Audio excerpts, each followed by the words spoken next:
Welcome to Engineer Campus, a place where I help you to make your idea into a product. And today we will talk about weighting comparison. In the last step, we found a lot of combined solutions and possible ways to continue to develop our product, but now we have to find out what is the most optimal way for us to continue. So what do? Well, in the last step, we found a number of combined solutions and described them. So next we will find important metrics. And we will ask what criteria decide if the solution is worth pursuing. We asked which importance do the criteria have, and we will compare them.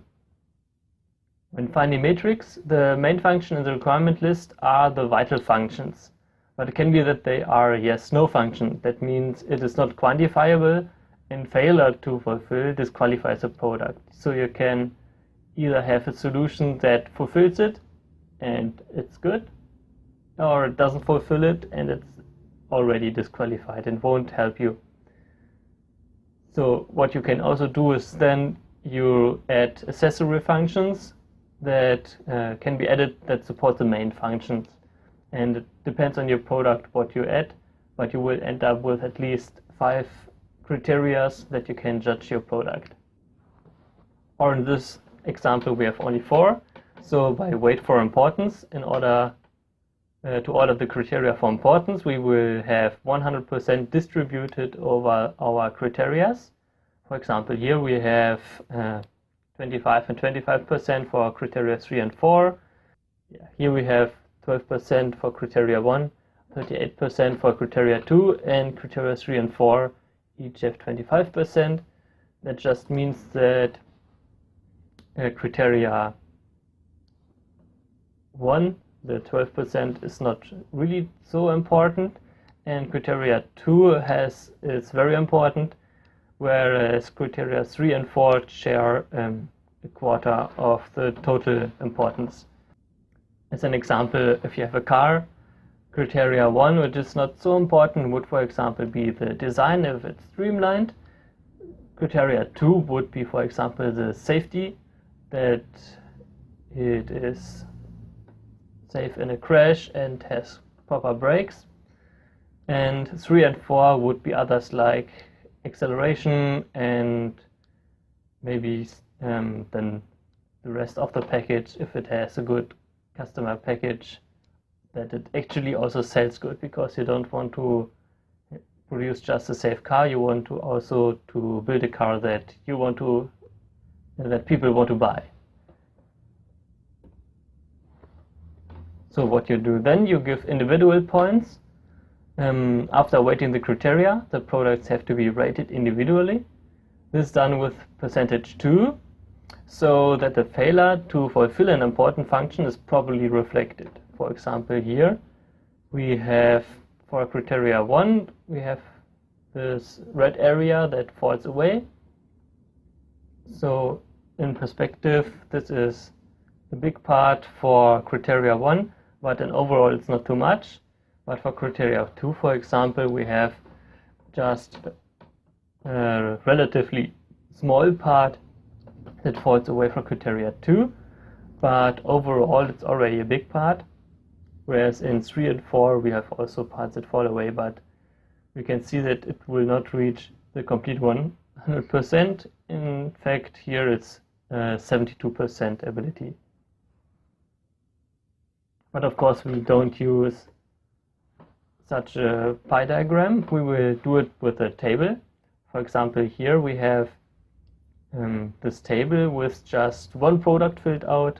Of course you will add all your products too. And we have here the product and the criteria with the weight. And to get to the total, we will have the sum of the criteria.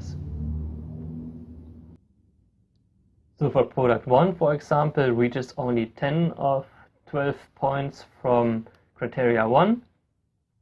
Product 1 will, for criteria 2, will only reach 32 of 38 points, which is a lot, but comparable, it's a lot is falling away. And yeah, we go through this, only 10 for criteria 3 and only 19 for criteria 4 of possible 25. and combining them all together will give us a percentage of 71. So when we do this for all 4 products, we will end up with an ability number. So after this we have an ability value for every combined solution, and we can give a judgment about the best way to continue our development. For example, here we have product 1 is barely about 40, whereas product 2 is a little bit over 70. Product 3 is already over 80, whereas product 4 is around 70. So we can say that product 3 is the best ability for the overall criteria that we have. But of course, we have to decide the outcome that depends on 3 things. It depends on the information gathered about the used technology, that you can actually imagine what to expect. It depends on the variety of combined solutions. So when they are just 2 equal, then you don't really know which has actually won. And of course, it depends on the honesty when handing out points. So of course, it all depends what kind of value you give to the points.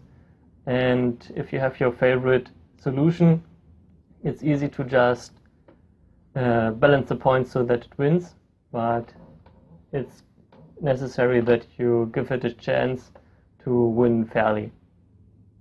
So using this method of evaluation serves as a last evaluation method of the right way to go with the development. And here it is possible to take a step back and find other solutions if none with a high enough ability is found, because after this it will go into the complete development of the product, and where a lot of work can be done, and then there is not a lot of room to decide or to change. So it's important to think back and try to evaluate if it's really a good way to continue from here. And if it is, then we will continue with the next step, and I hope to see you there. Thank you.